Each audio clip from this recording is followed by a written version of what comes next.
Today we got this great project on turning a two-tiered jewelry box. I helped out with a workshop recently at one of my wood turning clubs on making this jewelry box, and it was the participants were mostly novice turners, and they all did great. I want to give a shout out to Katie Navarro, our club vice president, for leading that workshop on this great project. Hi y'all, Mike Peace Wood Turning. I'm here to share with you tips, tricks, and techniques to help you become a better wood turner. If that's what you're interested in, you hit the subscribe button and ring the notification bell so you won't miss any future videos. This is a spindle project that is between centers where the grain is running parallel with the lathe bed. I had to do a little bit of scrounging around in my wood pile to find a dry piece. General rule of thumb is wood dries at 1 inch per year plus an inch, so this is about 4.5 inches long, so we're looking at about 5.5 years theoretically for it to dry. Actually, it's probably been in my shop for 5 years, and I think it might have been somewhat dry before it got into my shop. So it's a piece of maple. I think it's this should look nice. I'm using a stem center. This is a Sorby. You can find this on my Amazon shop. I really like the Sorby because the spring punch on it doesn't get lost. The cheaper ones are okay if you're a weekend warrior, don't do much turning, but after a while, because the set screw, the way it works, it just doesn't hold up as well based on my experience at my club and my personal experience. This block is about 4.5 inches thick and 6 inches long. We're going to rough this out real quick and put a tenon on each end.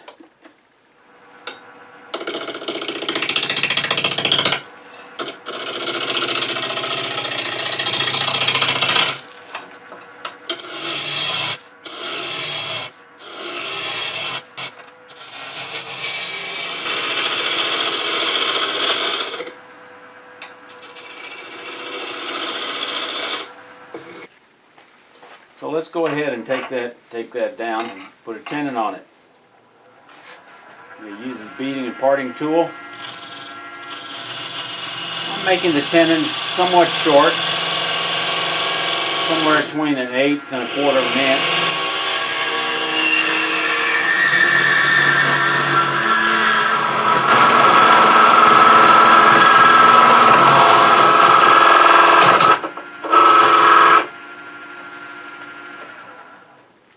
Now, because I'm using record power chuck, I do a parallel tenon. I'm using the normal jaws, and then I'm going to size one on the other side just as well. I'm going to be almost somewhat arbitrary in marking this. I've got a somewhat idea what I want. I want the lid to be fairly shallow, but I've got to make room for just a slight tenon on it. So I'm going to make this thing, I think I'm going to part it off at about 7/8 of an inch. And I think that'll give me room to clean up this surface, as well as put a small tenon of somewhere between maybe 1/8 of an inch, 1/16 to 3/32. So let me go ahead and mark that. And then we're just going to part this off and set it aside. Alright, so I'm using this Sorby thin parting tool. It's got a flute. It leaves a very clean edge. We'll slow this speed down. I don't like to part much faster than about 1100. So I'm going to start this part right here.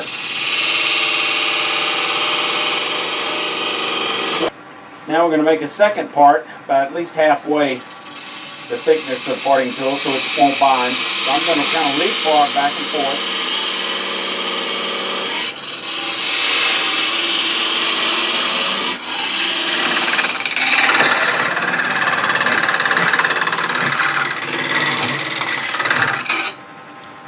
Now I've got it down to about 1/4 inch, and I'm going to go ahead, and I believe it'll probably just twist off. If not, I'll go get a thin saw. Yeah, that'll just twist off. Both these are going to be hollowed out. So that's going to be the lid. I'm just going to set this aside for later. Now we're going to go ahead and put this. We're going to put this in a scroll chuck.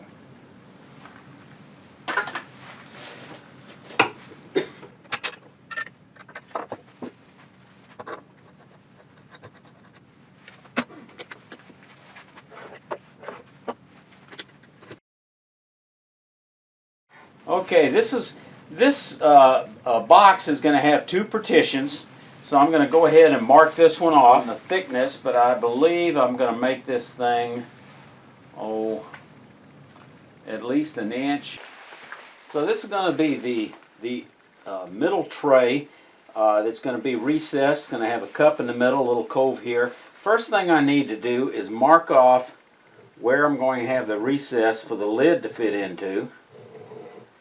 So let's go ahead and mark that. And then while I'm marking, got a pencil in my hand, I'm trying to size how large a cup I'm going to have in the middle, and then a tray on the outside. So let me look at that and see how that looks. Again, I'm not really measuring. So I've got this marked at close to 1/8 of an inch, and I'm just going to back in just a little bit. Easiest way to make this recess is probably using a thin parting tool. So I'm using a 1/8 inch parting tool. Let me lower the tool rest just a bit. And we're just going to come in straight, almost like a negative rate scraper.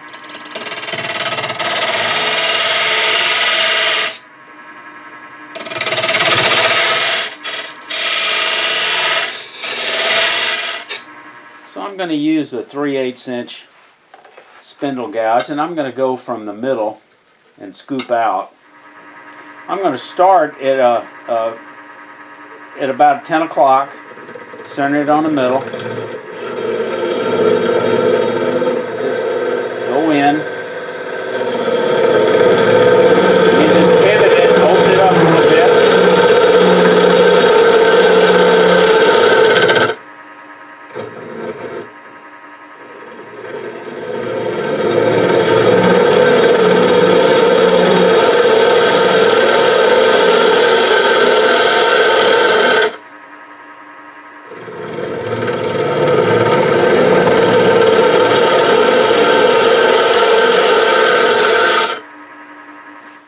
So I'm setting this at a good 1/4 inch short of the part line in order that I'll have room to clean up any tear out and still leave at least a good solid 1/8 of an inch bottom thickness.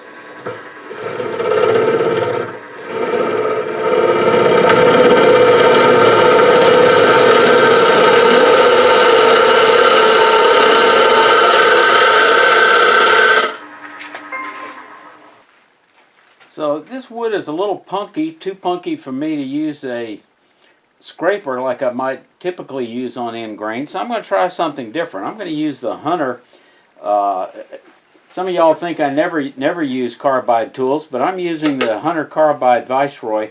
It's got a #1 cupped cutter, which is considerably different from the flat cutters you typically see on most carbide tools that are larger and flat.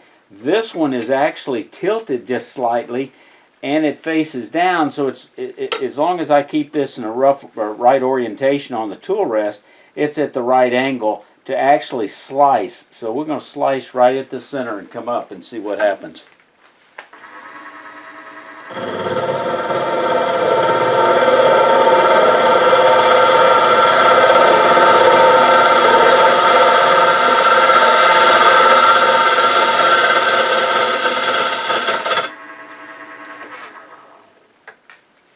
Wow, and it really cleared out most of that tear out. Let's keep double checking because I need to go a little bit deeper. So I'm going to use this tool to do those finishing cuts. Again, I'm turning somewhere around 1,000, 1,100. Oh, by the way, this is not a Hunter handle. This happens to be a Carter tool handle, which I had handy.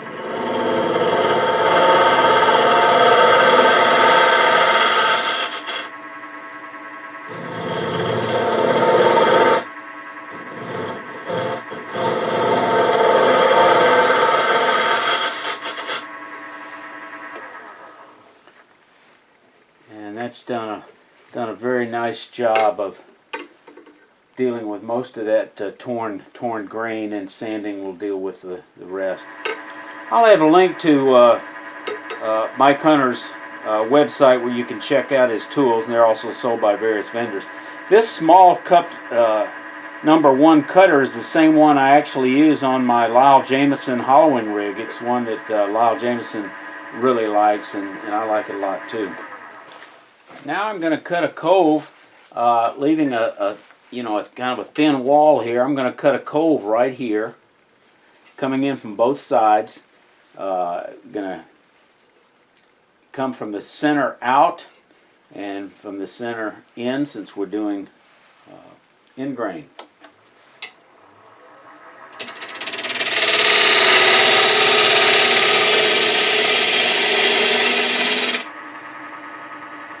I'll turn this tool over, open it up.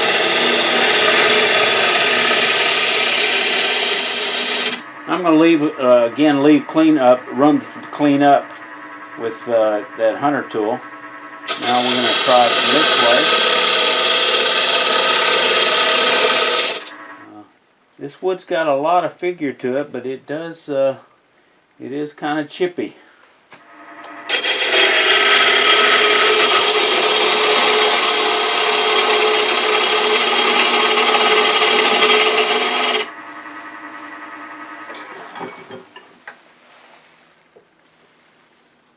Okay, time to start cleaning up a little bit with that Viceroy tool. I'm going to flatten this just a little. This has got to come down a little bit. When that lid comes down, it can't rest on this, so I've got kind of a rough edge here. I need to take it down maybe 1/8 of an inch, and that'll clear up some of this torn grain. Let's do that first.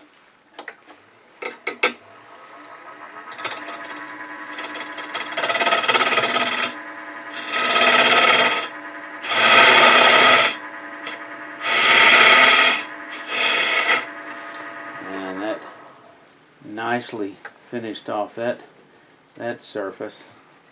At least is better than I could probably cut with a traditional gouge. Still needs a little sanding, and I still want to come up this wall a little bit.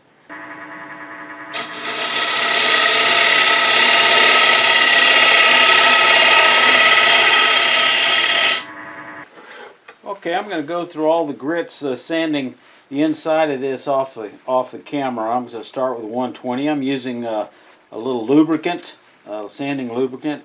I had some videos on this a while back. I'll have a card here so you can find that if you're interested. But there's a lot of advantages of using a lubricant.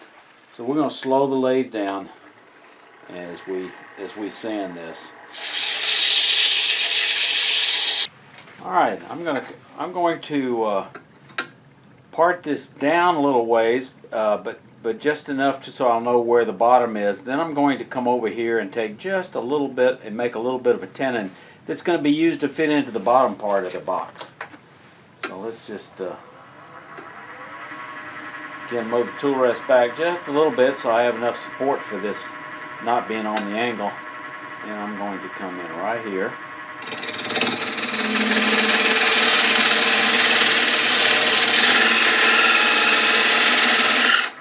Now I'm going to come back and I'm going to make just a tiny little recess here, not too deep, maybe about 1/8 of an inch, and about 1/8 of an inch deep and wide.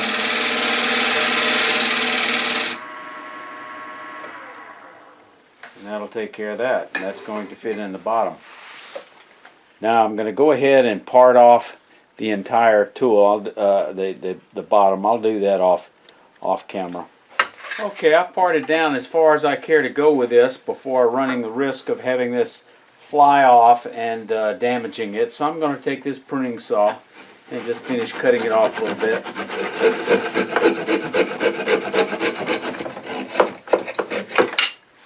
And there we go. We're going to jam chuck it and clean it up in a moment. Okay, now I want to make the base just a hair wider than this, so I'm just going to line this up and mark the bottom, and that'll take care of that. Alright, now next thing we got to do is we've got to mark the recess for this that this will fit into. So we're just going to sneak up on it. It doesn't have to be a very tight fit. So I'm going to hollow in. The bottom's going to have 3 compartments. It's going to have a small compartment in the middle and then 2 coves. So again, we're going to hollow a little ring compartment out here in the middle. I don't want any bigger than that.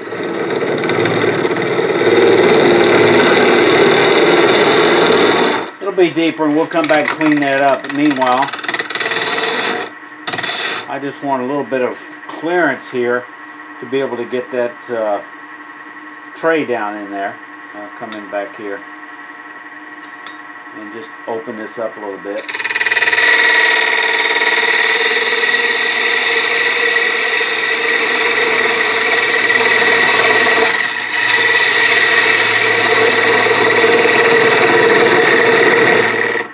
Okay. Now I'm in a position to do that recess. Okay, so next I need to fit this tiny recess. I need to cut a recess in here to fit this little tenon. We can fiddle around with calipers to try to do that, but frankly I think the easiest way is just to try it and then test it. I can tell that this is just about 1/8 inch in. So what I'm going to do is just back off of that just a little bit and then just do some trial fitting. And before I even do that, before I do that, I think I'm going to go ahead and take this box scraper and just do a little bit of inside cleanup work here.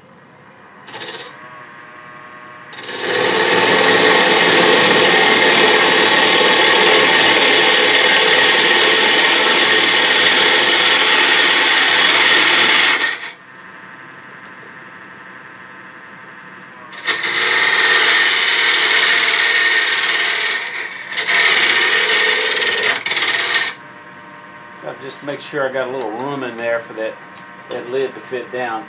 So now, when we look at this, we know we got more than 1/16 of an inch, so I can kind of gauge where that is, and we'll just take a little bit off and then try it.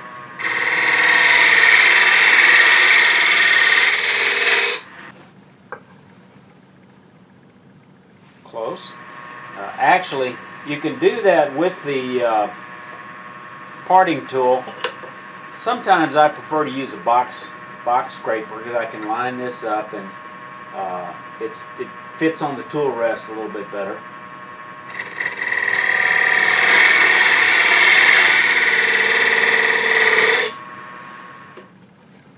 And that's perfect. It's a one-hand fit, which is what I want. I'm going to hollow out the middle for a ring. I've already got that started. And then I'm going to have 2 coves. So let me kind of think about where those are.